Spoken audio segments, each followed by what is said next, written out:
1/11-এর সময় মাত্র 14 দিন আগে দেশের সরকার পরিবর্তন হয়েছিল। সুতরাং এত ধরেন না যে ইশতেহার শিডিউল দিয়ে দিলে নির্বাচন হয়ে যাবে, নট নেসেসারি।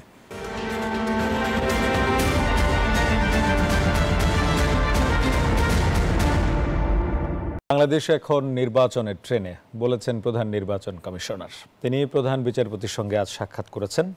এই সপ্তাহেই অর্থাৎ কাল অথবা পরশু নির্বাচনের তফসিল ঘোষণা হতে পারে।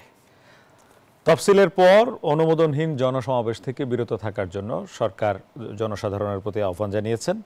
এছাড়া বিএনপি অভিযোগ করেছে নির্বাচন নিয়ে কোনো ধরনের ষড়যন্ত্র বিএনপি হতে দেবে না, জনগণকে নিয়ে মোকাবেলা করবে।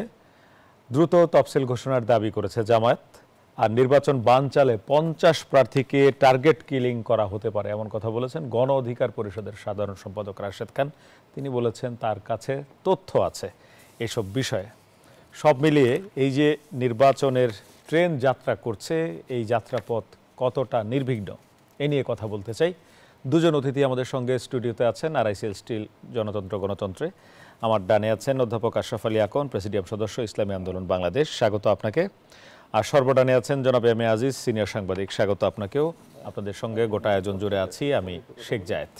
শুরু করতে চাই জনাব এম এ আজিজ আপনাকে দিয়েই। নির্বাচনী ট্রেনে তো নির্বাচন কমিশনার বললেন বাংলাদেশ, এই যাত্রাপথ কতটা নির্বিঘ্ন, নিরাপদ এখন পর্যন্ত অবস্থা দৃষ্টিতে আপনার মনে হয়? ধন্যবাদ আপনাকে। ট্রেন যেমন চলে, ট্রেনের ইঞ্জিন তেমন নষ্ট হতে পারে, ট্রেন অ্যাক্সিডেন্টও হতে পারে। এখন যে ট্রেন চলছে, এই ট্রেনের পথ কিন্তু খুব কণ্টকাকীর্ণ, কারণ অভ্যুত্থানের শক্তিগুলো দ্বিধাবিভক্ত। এখন ধরেন আইন শৃঙ্খলা বাহিনী এখনো ঠিক করতে পারে নাই, আর্মি থাকবে স্ট্রাইকিং ফোর্স।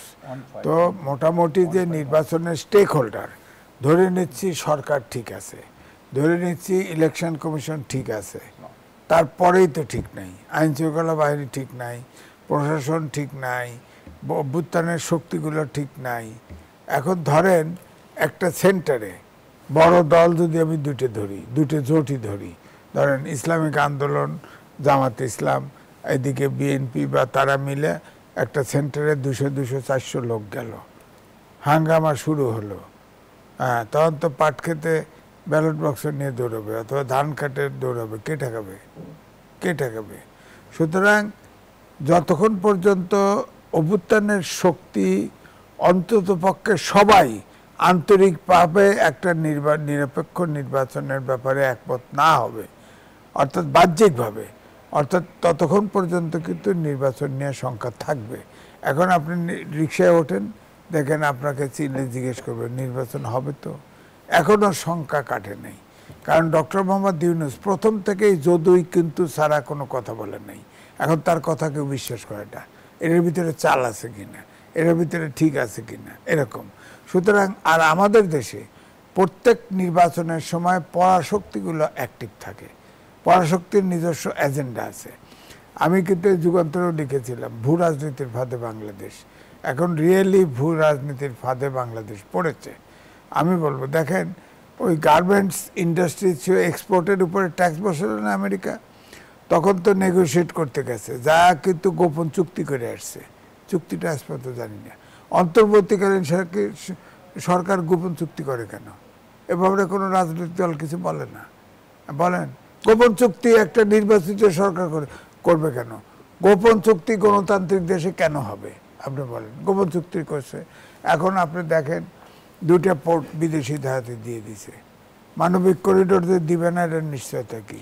আপনি বলছেন যে রাজনৈতিক অভ্যুত্থানের শক্তিগুলোর একতার কথা বলছেন। আমরা যদি দেখছি যে বিএনপির নমিনেশন ঘোষণার পর মনোনয়ন বঞ্চিত যারা, বিক্ষুব্ধ যারা, তাদের সাথে যারা মনোনয়ন পেয়েছেন তাদের পক্ষের একটা ঝামেলা চলছে। আবার বিএনপি জামাত তাদেরও দেখা গেছে সমর্থকদের মধ্যে ঝামেলা এখনই শুরু হয়ে গেছে। তাহলে এটা রাজনৈতিক দলগুলো কিভাবে কন্ট্রোল করবে?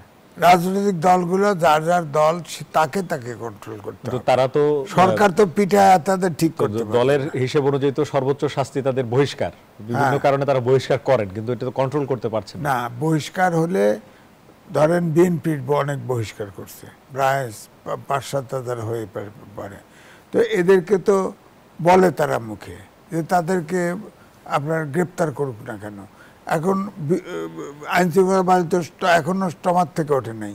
অ্যারেস্ট করলেই তো বিএনপির লোক হলে অ্যারেস্ট করে না, জামাতের লোক হলে অ্যারেস্ট করে না, ইসলামিক আন্দোলনের লোক হলে ভয় পায়, ভাবে যে তারা তো এখন রুলার, সরকার তো কোনো মতে আছে, তারা তাদের কাউকে ধরে না। কারণ আপনি বলছেন যে এই যে নির্বাচনের ট্রেন, এই ট্রেনের যাত্রাপথ নিরাপদ না। নিরাপদ না। জি, ধন্যবাদ আপনার কাছে। আপনার জনাব আশরাফ আলী আকন, আপনার কাছে আসতে চাই, আপনার কাছে কি মনে হয় এই ট্রেন নির্বাচনের ট্রেন যাত্রা শুরু করেছে, যেটি নির্বাচন কমিশনার, প্রধান নির্বাচন কমিশনার বলেছেন নির্বাচনের ট্রেনে বাংলাদেশ, এইটা ট্রেন ঠিকই আছে, কিন্তু ট্রেন বারবার এক্সটেন্ড করেছে। স্বাধীনতার পর থেকে যারাই নির্বাচনের ট্রেনে উঠছে, ট্রেন কিন্তু বিকল হয়েছে, এক্সটেন্ড করেছে। এবার কি হবে? কোনো নির্বাচন সুষ্ঠু হয় নাই, আমরাও মনে করি না। আমরা বলছি, এটা সরকারকে বলেছি, তার সাথে একান্ত বৈঠকে কথা বলেছি, যদি সুষ্ঠু নির্বাচন, যেটা মানুষের প্রত্যাশা, যেটা 54 বছর হয় নাই, সেটি যদি আপনি দিতে না পারেন, তা গণঅভ্যুত্থান ব্যর্থ হবে। আর গণঅভ্যুত্থান ব্যর্থ হলে একটা গণবিপ্লবের সূচনা হবে। আর গণবিপ্লব ঘটলে পরে আপনাদের এই সিস্টেমে সব তছনছ করে দেওয়া হবে এবং নূতন বাংলাদেশের উপযোগী একটা সিস্টেম করা হবে। যেমন ভোটটা আমরা কি বলেছি, আমরা বলেছি যে এই 54 বছর যে ধারায় নির্বাচনটা হয়েছে, এই নির্বাচন একটা নির্বাচন সুষ্ঠু হয় না, কখনোই হয় নাই। 91 সালে একটু হয়েছিল সাবধান সময়, কিন্তু আওয়ামী লীগ বলছে এটা শুকো কারচুপি হয়েছে। আবার 96 সালে আওয়ামী লীগ আসলো, বিএনপি বলে স্থূল কারচুপি হয়েছে। এছাড়া সেই স্বাধীনতার পর থেকে যতগুলো নির্বাচন হয়েছে, কোনো নির্বাচনই আপনার সুষ্ঠু হয় নাই। 2001-এ বলছে বেড়াই খাত খাইছে। হ্যাঁ, 2001-এ বলছিল যে বেড়াই খাত খাইছে, বেড়াই খাত খাইছে। কাজে এখন এইটা নিয়ে ট্রেন অচল ট্রেন, এই নষ্ট ট্রেন, এই ট্রেনে উঠে কোনো লাভ হবে না যদি সরকার এবং ভাই যেটা বলেন যে স্টেক হোল্ডার যারা আছে, তারা স্টেক হোল্ডার কেমন হবে? নির্বাচন যেন তেনভাবে নির্বাচন হয়ে ক্ষমতায় যাওয়াই মানে দেশকে লুটপাট করা। এই লুটপাট ছাড়া তো এদের কোনো যোগ্যতা নাই। পার্লামেন্টটা কি ছিল? কতগুলো দুর্নীতিবাজ একটা ক্লাবঘর, যেখানে 90 থেকে 95 জন এমপি মন্ত্রী দুর্নীতির সাথে আকণ্ঠ নিমজ্জিত। যে দল যখন ক্ষমতায় ছিল, তাদের আপনি একটা জরিপ করেন, একটা স্তরে একটা পাইলট স্কিম নেন, একটা আসনে আপনি তদারকি করেন, সেখানে দেখবেন আপনি যে মন্ত্রী, এমপি, স্থানীয় নেতা, পার্টি নেতা, উপনেতা, শতকরা 90 থেকে 95 ভাগ যেখানে দুর্নীতির সাথে জড়িত। আর এই দুর্নীতিকে পাকাপোক্ত করার জন্য তারা সন্তোষ আশ্রয় নেয়। আর এইটাকে মোক্ষম জিনিস ওরা মনে করে, যেন তেনভাবে ক্ষমতায় যাওয়াটাই মানে হলো আপনার দুর্নীতিকে পাকাপোক্ত করার একটা মোক্ষম হাতিয়ার। আপনি দেখবেন থানার সামনে, কোর্টের সামনে লেখে কি, অমুক ওয়ার্ডের সহপ্রচার সম্পাদক হওয়ার কারণে অমুককে ধন্যবাদ। এটা হলো কোর্টের সামনে, এইটা হলো থানার সামনে, যাতে থানা এবং কোর্ট দেখে যে এই লোকটা একটা বিশাল নেতা, তার যদি ধরিয়ে আনে। আজিজ ভাই একটা কথা বলেছেন যে আপনারা রুলার পার্টি, এটা উনি বলেছেন, এবং সাথে বলেছেন যে মানে শাসক দলের সাথে আপনাদের মানে বেশি যোগাযোগ বেশি, এটি উনি বলার চেষ্টা করেছেন। এবং বলেছেন যে এখন যে পরিস্থিতি, যেগুলো সহিংসতা হচ্ছে বা ছোটখাটো মারামারি যেগুলো হচ্ছে, সেগুলোর ক্ষেত্রে পুলিশ যে নীরব ভূমিকা বা পুলিশ যে সেইভাবে সক্রিয় ভূমিকা রাখছে না, এটাতে দায় আপনাদেরও আছে। না, এটা আমাদের দায় থাকবো কেন? আমাদের দায় নাই। আমরা সরকারকে যে কথাগুলো বলেছি, যে আপনি আপনার মতো একজন উপদেষ্টা ছিলেন ফখরুদ্দিন সাহেব। ফখরুদ্দিন তো সব চান্দাবাজ, টেন্ডারবাজ, দখলবাজকে ঠান্ডা করে ফেলাইছিল। উনি পারে না কেন? আইন শৃঙ্খলা রক্ষার কি হয়, তার মধ্যে দ্রব্যমূল্যের দাম বাড়ছিল ফখরুদ্দিন সময়, কিন্তু এই চান্দাবাজ, দখলবাজ, টেন্ডারবাজকে তো একেবারে ঠান্ডা করে দিয়েছিল। বলেছে এখন পুলিশের, আইন শৃঙ্খলা বাহিনীর মনোবল ভাঙা। না, এটা মনোবল ভাঙ্গা তো এমন একটা অপকর্ম করছে আইন শৃঙ্খলা বাহিনী ছাত্রদের সাথে, দেশের অস্ত্র দিয়া, দেশের টাকা দিয়া অস্ত্র কিনে সেই অস্ত্র জনগণের দিকে গুলি করিয়া নির্মমভাবে পাখির মতো হত্যা করেছে। তারা নির্মমভাবে এই পুলিশ করেছে, এই ডিজিভাই করেছে, এনএসআই করেছে। এবং সবচেয়ে আশ্চর্য হলো দেশটা যে কত চ্যালেঞ্জের মধ্যে আছে। একটা দেশের গোয়েন্দা সংস্থার বড় বড় অফিসাররা পালিয়ে যায় একটা শত্রু দেশে।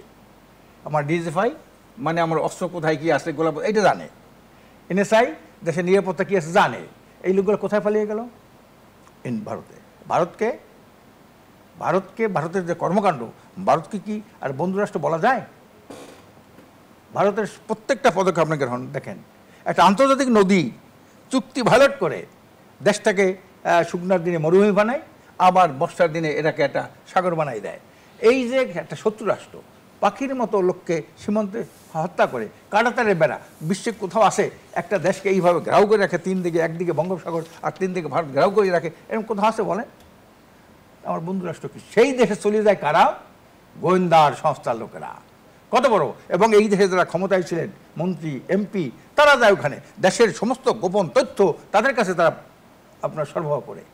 এটা চ্যালেঞ্জ হলো সবচেয়ে বড় দেশের জন্য, স্বাধীনতা সার্বভৌমত্ব, এটা সবচেয়ে বড় চ্যালেঞ্জ। কাজে এখন নির্বাচনের ট্রেনে, নির্বাচন তো ট্রেন, নির্বাচনের বাজিব একটা কথা বলছে যে যে বিদেশি শক্তির পরাশক্তিগুলোই বাড়িয়ে যায়। এখন তারা আজকে দেখেন পিটার হাস যখন এখানে ছিল, অ্যাম্বাসেডার ছিল, হাইকমান্ড রাষ্ট্রদূত ছিল, তখন কি করছে? বিএনপি হুমড়ি খেয়েই পড়তো তার দিকে, আবার ইন্ডিয়ান অ্যাম্বাসেডার দিকে আওয়ামী লীগ হুমড়ি খেয়েই পড়তো। মানে দুইটা দেশ, এদেশে দুইটা দলকে নিয়ন্ত্রণ করতো, তারা আগামীতে ক্ষমতা যাবে, দ্যাট টু পার্টিস। আপনার কি মনে হয় ট্রেন নিরাপদ পথে আছে? না, ট্রেনটির মধ্যে নাই। তো ট্রেন নিরাপদ না থাকলে নির্বাচন ভালো হবে? এটা তো এটা লক্ষণে বলে তা হবে না। তাহলে আপনারা কি করবেন? না, বিপ্লব করব। ধন্যবাদ আপনাদের দুজনকে। একটা বিরতি নেই, এসে আবার কথা বলবো।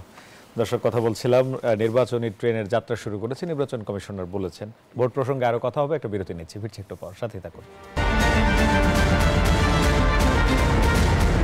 বিরতির পর আবারও স্বাগত। দেখছেন আরএসএ স্টিল জনতন্ত্র গণতন্ত্র, সঙ্গে আছি শেখ জায়েদ। কথা বলছিলাম নির্বাচনী ট্রেন প্রসঙ্গে। প্রথম পর্বেই বলেছিলাম জনাব এম এ আজিজ, যে আব্দুল আজিজ, যে গণ অধিকার পরিষদের রাশেদ খান বলেছেন নির্বাচন বানচালের জন্য 50 জন প্রার্থীকে খুন করার টার্গেট আছে, অর্থাৎ টার্গেট কিলিং করা হবে। এটি আওয়ামী লীগকে উদ্দেশ্য করে তিনি বলেছেন যে এই ধরনের একটি তথ্য তার কাছে আছে। আবার এদিকে নির্বাচন নিয়ে এখনো ষড়যন্ত্রের আভাস আছে বিএনপির কাছে। নজরুল ইসলাম খান বলেছেন যে নির্বাচন নিয়ে জনগণ ষড়যন্ত্র আর হতে দিবে না, আর দ্রুত তফসিলের দাবি আজকেও জামাত বলেছে। দেখেন, একটা হলো নজরুল ইসলাম খান মানে বিএনপি, জি, উনি ষড়যন্ত্র দেখছে। উনি ষড়যন্ত্র দেখছে, তাহলে সরকারকে কমিউনিকেট করা উচিত এবং বড় দল হিসেবে ষড়যন্ত্র যাতে না করতে পারে তার জন্য সজাগ থাকা, সবাইকে 50 প্রার্থীকে টার্গেট কিলিং, এটা তো ভয়ঙ্কর কথা। এখন সে পাবলিকলি কেন বললো? এটা টার্গেট যদি হয় তো সরকারকে বলবে, সরকারকে যে ডিপার্টমেন্ট সেখানে বলবে যে এই টার্গেট হয়েছে 50 জন, এই যে তথ্য আছে দেন, এটা চেক দেন। উনি পাবলিকলি বলতেছে কেন? তার মানে এটা পুরো দেশটাকে টেরোরাইজ করতেছে। আপনার চোখে কি কোনো ষড়যন্ত্র বা সন্দেহ চোখে পড়ে? না, আমার চোখে তো আমি আগেই বলেছি যে এদেশের যে কোনো নির্বাচনের সময় পরাশক্তিগুলোর ষড়যন্ত্র বলবো না, তাদের নিয়ন্ত্রণ করার জন্য তারা চেষ্টা করে। এবং এই নির্বাচন আপনি খেয়াল করে দেখেন, আপনি যে এই যে আমি যে জায়গায় শেষ করছিলাম, এই যে আপনার ইয়ে হলো আপনার চুক্তি, গোপন চুক্তি, এই চুক্তির ব্যাপারে কোনো কথা কেউ বললো না। কারণ যদি আমেরিকা অসন্তুষ্ট হয়, আমেরিকার দরকার আছে ইলেকশনে পাস করতে হলে, ক্ষমতায় টিকে থাকতে হলে। ভারতের এগেনস্টে কুসুম কুসুম বিরোধিতা করে। এই সরকার এসে প্রথম বলছিল না আমাদের ডিস্টার্ব করলে তাদের 7 সিস্টার আছে, এখন আর কয় না। 30টার মতো চুক্তি এবং সমঝোতা চুক্তি সব ভারতের অনুকূলে শেখ হাসিনা করে গেছে। একটা চুক্তি রিভিউ হয়েছে? একটা চুক্তি না। বরঞ্চ সব চুক্তি অনুযায়ী যে ইয়ার আদানির সাথে কাছে যে চুক্তি, পাওয়ার চুক্তি, তার তো চুক্তি তো বাতিল করতেছে না, চুক্তি তো ধরা খেয়েছে, বাকি পড়ছে, টাকা দিচ্ছে, ডাবল রেটে বিদ্যুৎ আনতেছে তো সরকার। তো এই জন্য বলছি যে যাই বলুক না কেন, আমাদের দেশে পলিটিশিয়ানরাও ভাবে ভারতকে খেপাবো, ভারত বিরোধিতা করব ভোট পাওয়ার জন্য বেশি, কিন্তু ভারত যাতে খেপে না যায়, তাহলে সরকারে যাইতে পারবো না, গেলেও থাকতে পারবো না। আর আমেরিকার সাথে ব্যাপারটা হলো যে আমেরিকা যদি রাগ করাই বা গোসা করাই, বেশি সমালোচনা করি, আমেরিকার হাতে সব আন্তর্জাতিক সংগঠন সবগুলি, এই ওয়ার্ল্ড ব্যাংক বলেন, জাতিসংঘ বলেন, IMF বলেন, যত আছে সব তারা ফাইন্যান্স তারা টিকে রাখে। এখন তাহলে তো দেশ চালাতে পারবে না, এখান থেকে তো হেল্প লাগবে কোনো না কোনো ভাবে। দৃশ্যমানগুলোর চেয়ে বড় ষড়যন্ত্র দেখছেন পরাশক্তিগুলোর। অফকোর্স দৃশ্যমান চেষ্টা, এখানে দৃশ্যমান আপনার শক্তিগুলো যদি বলেন লোকাল যে রাজনৈতিক দলগুলো আছে, ধরেন এই যে জামাতের নায়েবে আমির ভারতের দোভালের সাথে দেখা করে আসছে না, কি কইছে বলে নাই তো এসে কিছু। একবার অনেক আগে, এই সরকারের আগে সরকার জাতীয় পার্টির চেয়ারম্যান গেছিল না জিএম কাদের দেখা করতে মোদির সাথে, দেখা করে এসে রিপোর্টার ব্যাকুবের মতো বলে দিচ্ছে না বলা যাবে না, যা আলোচনা হয়েছে বলা যাবে না। কেন পলিটিশিয়ানের কথা জানা যাবে না? পলিটিশিয়ান আর একটি সরকারের গোয়েন্দা সংস্থা বা প্রধানমন্ত্রী বলেন, যাই বলেন, সরকার প্রধান বলেন, রাষ্ট্রপ্রধান বলেন, দেখা করবে, বলা যাবে না কেন? সাথে সাথে তো রিপোর্টারকে বলতে হবে ওখানে, ধন্যবাদ। বলে না তো। ধন্যবাদ আপনাকে। আসলে এই জামাতের যেটি বলেছেন সেটা আসলে আমি স্পষ্ট নই, যদি একটু আপনার কি জানা আছে যে নায়েবে আমির দেখা করছে? ভারতে যে দেখা করে আমার এসেছে, জানা নাই, আমি এটা জানি না। দেখা করছে। আপনার কি মনে হয় নির্বাচন নিয়ে ষড়যন্ত্র হচ্ছে? এটা আব্বাস আলী খান যখন আব্বাস আলী খান ছিলেন, তখন ওই লালকৃষ্ণ আদবানি যখন ছিল ওদের উপপ্রধানমন্ত্রী, তখন একবার গেছিল লালকৃষ্ণ আদবানির আমলে, সেইটা তো আব্বাস আলী খান সাহেব নাই। এই এটা নিয়ে তো এটা ছিল। এরপরে নায়েবে আমির না, উনি যে তাহের সাহেব মাস তিনেক আগে গেছে, দেখা করছে, এবং এটা অফিসিয়ালিও যায় নাই, কেমনে যায় দেখা করে আসছে, কি করছে তাও বলে নাই। তারা কোনো পেপার টেপার তো আসে নাই, মনে হয় আইছে না। একটা ছবি এসেছিল এবং পরে এটার ব্যাপারে এসেছে এটা এআই দিয়ে বানানো, এরকম একটা প্রচার ছিল। এটা আমার জানা নাই। আমার তো মনে হয় যে তো জানা থাকার কথা। রাশেদ খান গণ অধিকারের সাধারণ সম্পাদক বলেছেন 50 প্রার্থীকে টার্গেট কিলিং করা হবে এই নির্বাচনে। আমি এটা নিয়ে এত গুরুত্ব দিই, এইসব কথা না তিনি বিচার বিশ্লেষণ করার না। রাশেদ খান কি বলে না বলে, ওই যে ভাই যেটা বললেন যে আপনি তো সরকারের গোয়েন্দার কাছে বা সরকারের কাছে এটা দিতে পারতেন, তাহলে দেখুন একটা ষড়যন্ত্র চলছে, আপনি এটা দেখেন না। দেখে সে যখনই প্রকাশ্যে বলা শুরু করলো এই কথাটা, তাই আমি মনে করি যে এটার মধ্যেও একটা রহস্য আছে, একটা রহস্য আছে। কাজে এই বিষয়টা উনি কীভাবে বলেন, আমার কাছে ওনাকে জিজ্ঞেস করে টকশোতে উনি এনে ওনাকে এনে জিজ্ঞেস করলে ভালো হয়। আপনারা 8 দল কি কোনো ষড়যন্ত্র দেখছেন নির্বাচন ঘিরে? না, আমরা দেখছি ষড়যন্ত্র দেখছি না। আমরা দেখছি যে একটা সুষ্ঠু, অবাধ, গ্রহণযোগ্য, যে কারণে একটা গণঅভ্যুত্থান ঘটলো, তার মধ্যে প্রধান চাওয়া ছিল আপনার কি বলে সংস্কার, তারপর হলো বিচার এবং নির্বাচন। তা নির্বাচন গণ অভ্যুত্থানের একটা মৌলিক অংশ মনে করি আমি। আমরা এতটুকু সন্দেহ যে সরকার যেভাবে এখনও লেভেল প্লেয়িং ফিল্ড বলতে যা বোঝায় সেটা এখনও করতে পারে নাই, প্রশাসনকে ঢেলে সাজাতে পারে নাই। লটারির মাধ্যমে উনি কী করলেন, ওসি পাল্টাইলেন, ডিসি পাল্টাইলেন। তাই ওসি এখানে দুর্নীতি করতে, এখন যেখানে যাবে সেখানেও তো করবে।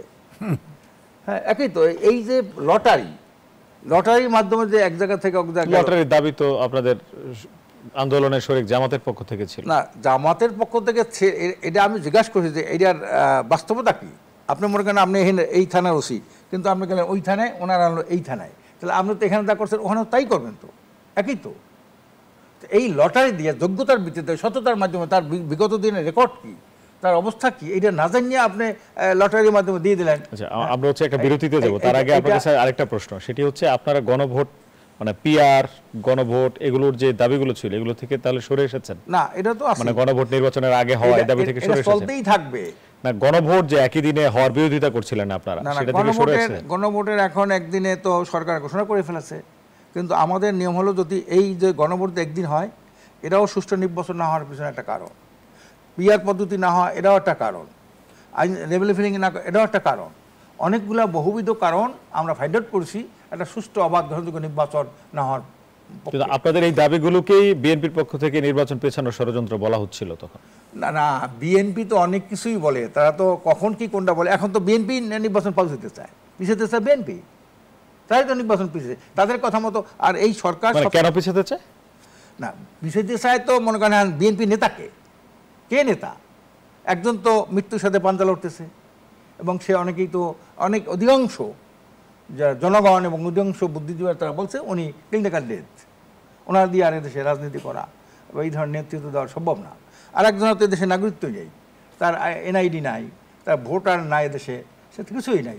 তা বিএনপি এখন তো একটা মহাসংকটে। আগে যা বুঝেছি জনগণকে যে তারেক জিয়া দেশে আসবে, আগামী দিনের রাষ্ট্রনায়ক হবে, হ্যাঁ প্রধানমন্ত্রী ইত্যাদি অনেক কিছু, এখন তো দেখা গেল যে না, সব গোমর ফাঁকা হয়ে গেছে। তো উনি তো এই মাসে আসবে, কিসে আসবে, কিভাবে আসবে?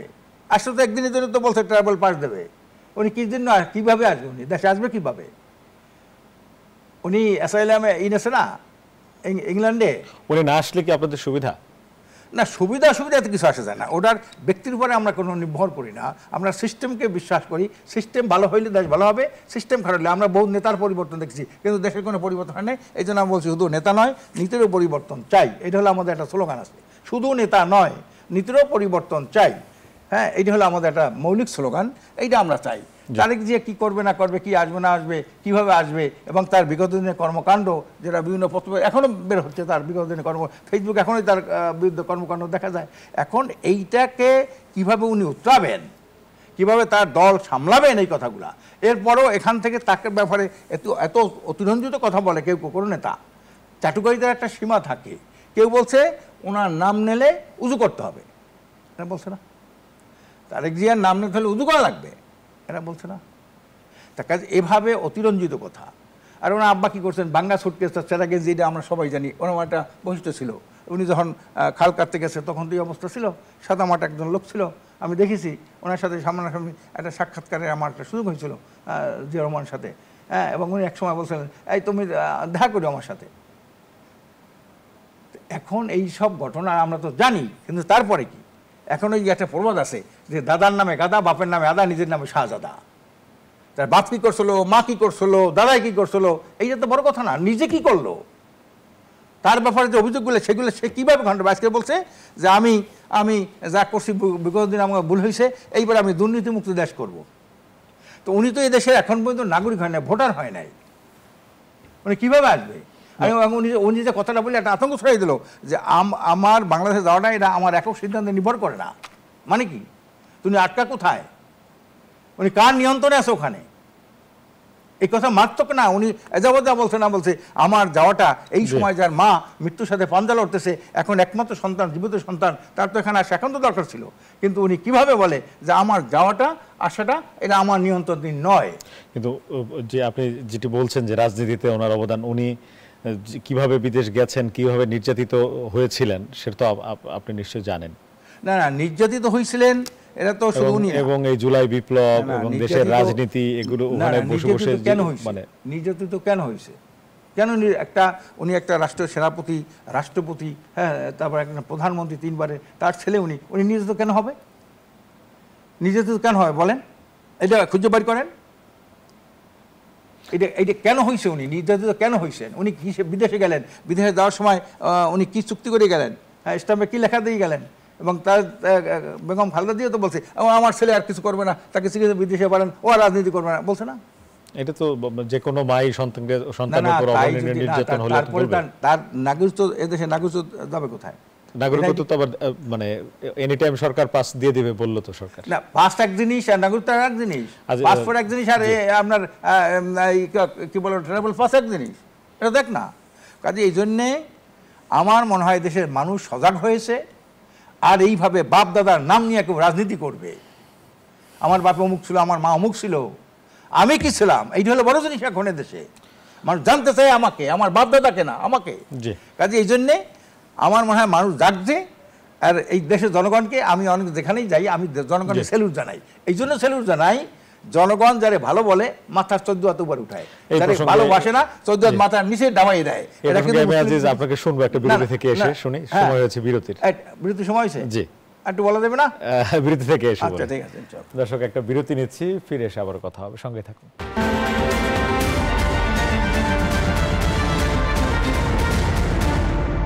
বিরতির পর আবারও স্বাগত। দেখছেন RSLC জনতন্ত্র গণতন্ত্র। কথা বলছিলাম নির্বাচন প্রসঙ্গে।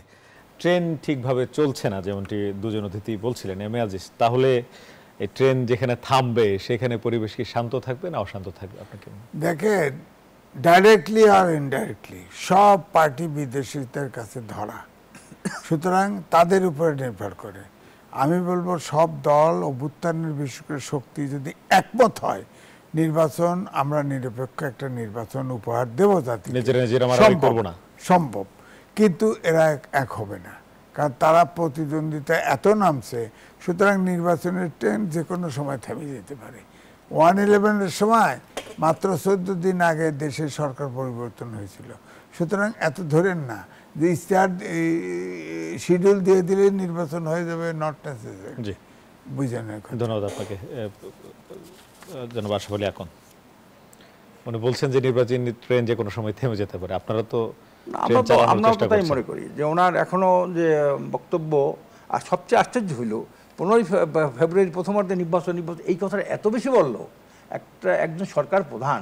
উনি বলছে 15 ফেব্রুয়ারি বা প্রথমার্ধে নির্বাচন, এইটা বারবার বলা। উনি বলে, ওনার প্রেস সচিব বলে, উপদেষ্টারা বলে, হ্যাঁ, এই এত বেশি বলা, আমরা যখনই এত বেশি বলা বলি তখন বলতো এর মধ্যে ডাল মে কুচকালা হয়, এত বলার দরকার আছে? নির্বাচনটা হবে 15 ফেব্রুয়ারি, একবার বলে দিলে তো হইলো।